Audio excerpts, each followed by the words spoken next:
പൊന്നാനിയിൽ പ്രവാസിയുടെ അടച്ചിട്ട വീട് കുത്തിത്തുറന്ന് 300 പവൻ സ്വർണം കവർന്ന സംഭവത്തിൽ 8 മാസം നീണ്ട അന്വേഷണത്തിനൊടുവിൽ 3 പേർ അറസ്റ്റിൽ. പൊന്നാനി സ്വദേശികളായ സുഹൈൽ, നാസർ, പാലക്കാട് സ്വദേശി മനോജ് എന്നിവരാണ് പിടിയിലായത്. ഏപ്രിൽ 13-ന് പൊന്നാനി ഐശ്വര്യ തിയേറ്ററിന് സമീപമുള്ള രാജേഷിന്റെ വീട്ടിലായിരുന്നു പോലീസിനെയും നാട്ടുകാരെയും ഒരുപോലെ നടുക്കിയ കവർച്ചയുണ്ടായത്. പ്രതിയുടെ വീടിന്റെ പരിസരത്ത് കുഴിച്ചിട്ട നിലയിൽ കണ്ടെത്തിയ 550 പവൻ സ്വർണ്ണാഭരണവും പണവും സ്റ്റേഷനിൽ എത്തിച്ചു. കഴിഞ്ഞ ആഴ്ച ഞങ്ങൾ തിരൂർ DYSP ഓഫീസിൽ വെച്ചിട്ട് പൊന്നാനിയിലെ കഴിഞ്ഞ ഏപ്രിലിൽ നടന്ന കവർച്ചയായിട്ട് ബന്ധപ്പെട്ടിട്ടുള്ളൊരു ബ്രീഫിംഗ് നടത്തിയിരുന്നു.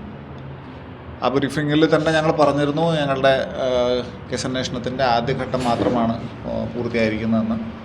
അതിൻ്റെ അടുത്ത ഘട്ടത്തിലേക്ക് ഞങ്ങൾ പോയിട്ടുണ്ടെന്നും അത് സക്സസ്ഫുള്ളായിട്ട് കംപ്ലീറ്റ് ചെയ്തതിന് ശേഷം വീണ്ടും സംസാരിക്കാമെന്നുള്ളത് ഞങ്ങൾ പറഞ്ഞിരുന്നു. അപ്പോൾ അതിൻ്റെ അടിസ്ഥാനത്തിൽ അന്ന് പിടിയിലായിരുന്ന പ്രതി ഓട്ടോ സുഹൈൽ എന്നറിയപ്പെടുന്ന സുഹൈൽ, ഇർക്കിൽ നാസർ എന്നറിയപ്പെടുന്ന നാസർ, പിന്നെ മനോജ്, ഈ 3 പ്രതികളെ കസ്റ്റഡിയിലെടുത്ത് വിശദമായിട്ടുള്ള ചോദ്യം ചെയ്യലും മുന്നോട്ട് പോക്കും ഉണ്ടായിരുന്നു. അതിൻ്റെ അടിസ്ഥാനത്തിൽ ഏതാണ്ട് കേസിൽ നഷ്ടപ്പെട്ടു എന്ന് നമ്മൾക്ക് ഇൻഫർമേഷനുള്ള അത്രയും തന്നെ സ്വർണവും അത് പണമാക്കി മാറ്റിയിരിക്കുന്നത് അങ്ങനെ വീണ്ടെടുക്കാനായിട്ട് കഴിഞ്ഞിട്ടുണ്ട്. അപ്പം കണക്കുകൾ പ്രകാരം ഞങ്ങൾ റിക്കവറി, നിയമപരമായിട്ടുള്ള റിക്കവറി പ്രകാരം ഏതാണ്ട് 3500-ലധികം ഗ്രാം സ്വർണവും ഏതാണ്ട് 29 ലക്ഷത്തോളം പണവും ഇത് പല ഘട്ടങ്ങളിലായിട്ട് പണമാക്കി മാറ്റിയിരിക്കുന്നതും റിക്കവർ ചെയ്ത ഒരു വാർത്ത നിങ്ങളെ അറിയിക്കുക എന്നുള്ളതാണ് എൻ്റെ പ്രധാന ഉദ്ദേശം. ഈ കേസിൻ്റെ അന്വേഷണത്തിൻ്റെ നാൾവഴിയിൽ പിടിക്കപ്പെട്ട പ്രതികൾ പല ഘട്ടങ്ങളിൽ പോലീസിനെ തെറ്റിദ്ധരിപ്പിച്ചുകൊണ്ട് ആണ് മുന്നോട്ട് പോയിക്കൊണ്ടിരുന്നത്. അതിൽ ഏറ്റവും പ്രധാനപ്പെട്ടത് പിടിയിലായ സമയം തന്നെ ബാക്കിയുള്ള സ്വർണം നഷ്ടപ്പെട്ടത് നമ്മൾ റിക്കവർ ചെയ്തതിന് ആദ്യഘട്ടത്തിൽ റിക്കവർ ചെയ്ത 1 കിലോയിലധികം സ്വർണത്തിൻ്റെ ബാക്കി സ്വർണ്ണമുള്ളത് പാലക്കാട് ജില്ലയിലെ ഒരു വ്യക്തിയുടെ വീട്ടിലുണ്ട് എന്നുള്ളൊരു ഇൻഫർമേഷനാണ് ആദ്യം തെറ്റിദ്ധരിപ്പിക്കാനായിട്ട് ഉപയോഗിച്ചത്.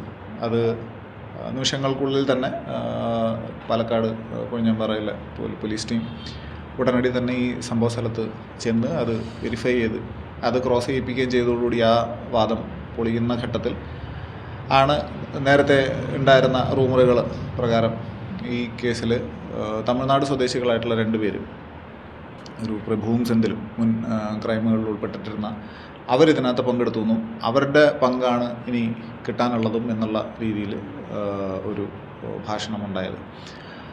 അതിൽ ഉടനടി തന്നെ പെരിന്തൽമണ്ണ സബ് ഇൻസ്പെക്ടറുടെ നേതൃത്വത്തിലുള്ള ടീം ഒട്ടും വൈകാതെ തന്നെ തമിഴ്നാട്ടിലെത്തി.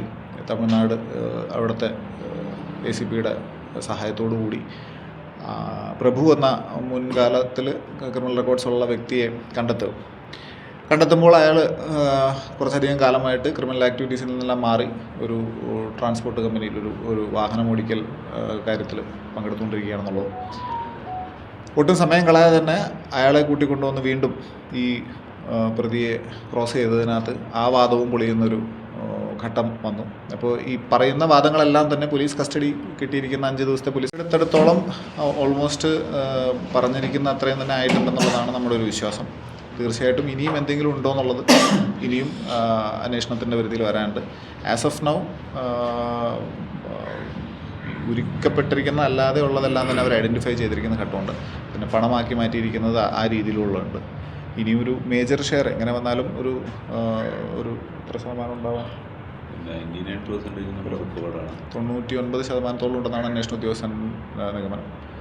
അത് ഇനി എന്തെങ്കിലും ഉണ്ടെന്നുണ്ടെങ്കിൽ തീർച്ചയായിട്ടും അതിലേക്ക് അന്വേഷണം പോകും. News desk 3 Max Live.